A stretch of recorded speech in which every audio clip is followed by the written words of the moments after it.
نحمده ونصلي على رسوله الكريم اما بعد۔ محترم بزرگوں، دوستوں اور عزیز ساتھیوں، اسلامی شریعت اور سماج میں وقف کی بڑی اہمیت ہے۔ اسلام نے غریبوں، بیواؤں، یتیموں، ناداروں پر اور کار خیر میں مال و جائیداد خرچ کرنے کی بڑی تلقین، تاکید اور تحسین کی ہے۔ نیکی کا معیار اسلام نے کار خیر میں اپنا پسندیدہ مال خرچ کرنے کو قرار دیا ہے۔ اللہ تعالیٰ کا ارشاد ہے، لَن تَنَالُوا الْبِرَّ حَتَّى تُنْفِقُوا مِمَّا تُحِبُّونَ۔ تم لوگ نیکی کو نہیں پہنچ سکتے جب تک اپنا پسندیدہ مال راہ خدا میں نہ خرچ کرو۔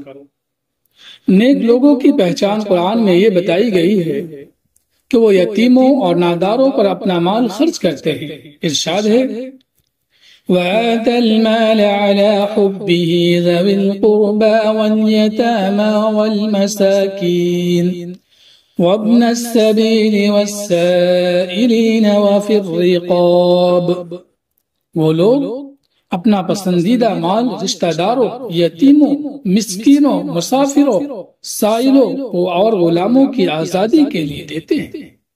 رسول کریم صلی اللہ علیہ وسلم نے فرمایا کہ جب انسان مر جاتا ہے تو اس کے تمام اعمال منقطع ہو جاتے ہیں سوائے 3 اعمال کے۔ نمبر 1 صدقہ جاریہ، نمبر 2 وہ علم جس سے لوگوں کو فائدہ پہنچے، نمبر 3 ایسی اولاد جو والدین کے لیے دعا کرے۔ وقف اپنی اصل اور فوائد کے اعتبار سے صدقہ جاریہ ہے۔ اس کا مطلب یہ ہے کہ جائیداد کو اس طرح صدقہ کیا جائے کہ اس کی اصل باقی رہے اور اس کے منافع سے لوگوں کی ضرورت پوری ہوتی رہے۔ صدقہ کا فائدہ وقتی ہوتا ہے، جبکہ وقف کا فائدہ وقتی اور دائمی دونوں ہوتا ہے۔ وقف گو کہ دائمی صدقہ ہے، مگر صدقہ اور وقف میں ایک فرق یہ ہے کہ صدقہ کا مال جس کو دیا جاتا ہے وہ اس کا مالک ہو جاتا ہے، وقف میں ملکیت انسان سے نکل کر اللہ کی ہو جاتی ہے، اور جس کام کے لیے وقف کیا جاتا ہے اس کے منافع سے اس کی تکمیل ہوتی رہتی ہے۔ اسلامی تاریخ میں سب سے پہلا وقف خود رسول کریم صلی اللہ علیہ وسلم نے کیا تھا۔ حضرت صلی اللہ علیہ وسلم نے 7 باغ اللہ کی راہ میں وقف کیے تھے۔ یہ 7 باغ ایک یہودی کے تھے جس کا نام مخیر تھا اور جنگ احد میں مسلمانوں کے ساتھ مل کر لڑا تھا۔ مرنے سے پہلے محمد صلی اللہ علیہ وسلم کو یہ کہہ کر سونپ دیا تھا کہ آپ جس طرح چاہیں ان میں تصرف فرمائیں۔ حضرت صلی اللہ علیہ وسلم نے وہ 7 باغ فی سبیل اللہ وقف کر دیا۔ عہد نبی صلی اللہ علیہ وسلم میں دوسرا وقف حضرت عمر فاروق رضی اللہ عنہ کا تھا۔ ان کو خیبر میں ایک جائیداد ملی تھی، ان کی نظر میں وہ بہترین جائیداد تھی۔ انہوں نے اسے فی سبیل اللہ صدقہ کرنے کا ارادہ کیا اور نبی صلی اللہ علیہ وسلم سے مشورہ کیا تو آپ صلی اللہ علیہ وسلم نے فرمایا، اگر تم چاہو تو اس کی اصل کو باقی رکھو اور اس کے منافع کو صدقہ کر دو۔ چنانچہ حضرت عمر رضی اللہ عنہ نے خیبر کی جائیداد کو اس شرط کے ساتھ فقیروں، رشتہ داروں، مسافروں، مہمانوں اور غلاموں کی آزادی کے لیے وقف کر دیا کہ اصل جائیداد نہ تو فروخت کی جائے گی، نہ حبہ کی جائے گی اور نہ وراثت میں منتقل ہوگی۔ اسلامی تاریخ میں تیسرا وقف حضرت عثمان غنی رضی اللہ عنہ کا تھا۔ مدینہ میں لوگوں کے لیے پانی کی قلت تھی تو حضرت عثمان غنی رضی اللہ عنہ نے روما نام کا کنواں خریدا اور اسے اپنے استفادہ کے ساتھ لوگوں کے لیے وقف کیا۔ چوتھا وقف حضرت علی رضی اللہ عنہ کا تھا۔ انہوں نے اپنی جائیداد میں سے چشمہ ابی نیزر کو عام لوگوں کے لیے وقف کیا تھا اور اس کا متولی حضرت حسین رضی اللہ عنہ کو بنایا تھا۔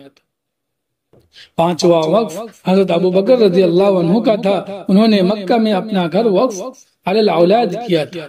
اس طرح بہت سے صحابہ کرام رضی اللہ عنہ نے اللہ کی رضا حاصل کرنے کے لیے اپنا مال اور جائیداد خدا کی راہ میں وقف کیا۔ ان صحابہ کرام رضی اللہ عنہ میں ابو دردہ انصاری رضی اللہ عنہ، ابو طلحہ انصاری، عبد الرحمن بن عوف، ارقم، زبیر بن عوام، سعد بن عبادہ، حکیم بن حزام، ام المؤمنین حفصہ بنت عمر، خالد بن ولید، کعب بن مالک اور عروہ بن محمد رضی اللہ عنہم کے اوقاف کتب تاریخ میں جلی حروف میں لکھے ہوئے۔ صحابہ کرام رضی اللہ عنہ کے بعد تابعین اور تبع تابعین میں بھی جائیداد وقف کرنے کا سلسلہ جاری رہا۔ عہد بنی امیہ اور عہد عباسیہ میں مال و جائیداد کو فی سبیل اللہ وقف کرنے کا رجحان مسلسل ترقی کرتا رہا۔ مسلمان جن ملکوں میں گئے وہاں انہوں نے مال و جائیداد فی سبیل اللہ وقف کیا۔ خود ہندوستان میں مسلم حکمرانوں، مالداروں اور اہل خیر کے ذریعے بڑی تعداد میں جائیداد، مساجد، بیت اللہ، خانقاہ، مدارس، قبرستان، امام باڑہ، سرائے اور فقراء و مساکین کی امداد کے لیے وقف کی گئی۔ یہ سلسلہ آج بھی جاری ہے اور قیامت تک جاری رہے گا۔ 1857 میں جب انگریزوں نے مسلم حکومت کا خاتمہ کر کے اقتدار پر قبضہ کیا تو حکومت کی تمام املاک ان کی ملکیت میں چلی گئی اور بہت سی وقف کی جائیداد پر بھی قبضہ کر لیا۔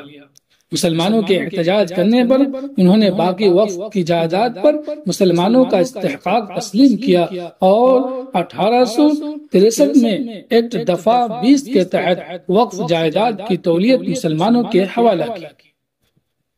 آزادی ہند کے بعد اوقاف کی جائیداد کی حفاظت کا مسئلہ پھر درپیش ہوا۔ حکومت ہند نے 1954 میں مسلم وقف ایکٹ منظور کیا۔ اس میں اوقاف کی حفاظت اور انتظام کے نقطہ نظر سے بہت سی کمیاں رہ گئی تھی جن کی طرف مسلم علماء اور وکلاء اور سیاست دانوں نے توجہ دلائی۔ چنانچہ 1959، 1964 اور 1969 میں وقف ایکٹ میں ترمیمات کی گئی، لیکن ابھی بھی بعض خامیاں تھیں۔ ان کی اصلاح کے لیے 1995 میں نیا مسلم وقف ایکٹ منظور ہوا اور اس میں بھی 2010 اور 2013 میں اصلاحات و ترمیمات کی گئی۔ جسٹس راجندر سچل کمیٹی نے اپنی رپورٹ میں مسلم اوقاف کی حفاظت اور انتظام سے متعلق جو تجاویز پیش کی تھی ان کا بھی لحاظ رکھا گیا۔ موجودہ حکومت نے پارلیمنٹ میں مسلم وقف کے سلسلہ میں نیا بل 2024 میں پیش کیا ہے۔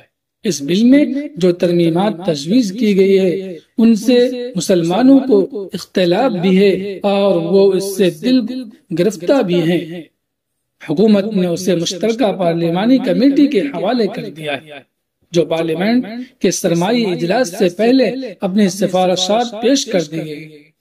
اس مجوزہ بل کو اگر اسی طرح منظور کر لیا گیا تو وقف املاک مسلمانوں کے ہاتھ سے نکل جائے گی، لہذا ضروری ہے کہ وقف کا مقصد استعمال، متولی، قابضین اور متصرفین کے احوال کو سامنے رکھ کر مجوزہ ترمیمی بل کو واپس لیا جائے۔ بعض اہم ترمیمات حسب ذیل ہیں۔ نمبر 1، مجوزہ ترمیمی بل 2024 کی دفعہ 1 میں تجویز رکھی گئی کہ وقف ایکٹ 1995 کا نام بدل کر وقف انتظامی اختیارات، کارکردگی اور ترقی ایکٹ رکھ دیا جائے۔ یہ طویل نام لوگوں کے ذہن اور دماغ سے وقف کو اوجھل اور بے اثر کر دے گا، اس لیے مختصر وقف ایکٹ کے نام میں ترمیمی نہ کیا جائے۔ نمبر 2، ایک نئی دفعہ 3C کے تحت ضلع کلیکٹر کو اختیار دیے جانے کی تجویز ہے کہ وہ کسی بھی وقف جائیداد کی نوعیت بدل کر حکم نامہ جاری کر سکتا ہے کہ یہ سرکاری جائیداد ہے اور اس کے مطابق ریونیو ریکارڈ میں تبدیلی کر سکتا ہے۔ اس کے بعد ریاستی حکومت وقف بورڈ کو حکم دے گی کہ اس جائیداد کے اندراج کو اوقاف کے رجسٹر سے خارج کر دے۔ اس تجویز سے وقف کی املاک سرکاری تحویل میں چلی جائے گی۔ نمبر 3، موجودہ وقف ایکٹ کی دفعہ 9 کے تحت مرکزی وقف کونسل میں 14 ممبر ہوتے ہیں اور ان کا مسلمان ہونا ضروری ہے۔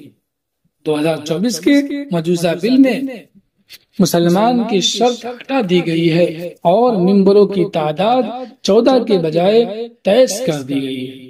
اس میں بھی 2 غیر مسلم ممبر کا ہونا لازم کیا گیا ہے۔ اس طرح مسلم وقف سے مسلمانوں کی تعداد کم ہو جائے گی۔ نمبر 4، مجوزہ بل میں وقف کے مرکزی انچارج جو خود چیئرمین ہوں گے، ان کے علاوہ 3 پارلیمنٹ کے ممبران کا بھی مسلمان ہونا ضروری نہیں ہے، جبکہ ہندوستان کی مختلف ریاستوں میں ہندو املاک کا تحفظ اور انتظام کرنے والوں کے لیے ہندو ہونا لازم ہے۔ یہی ضابطہ وقف میں لاگو ہونا چاہیے۔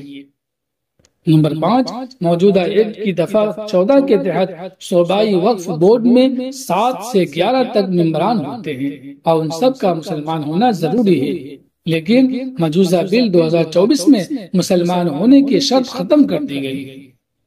نیز 2 ممبروں کا غیر مسلم ہونا لازم قرار دیا گیا ہے۔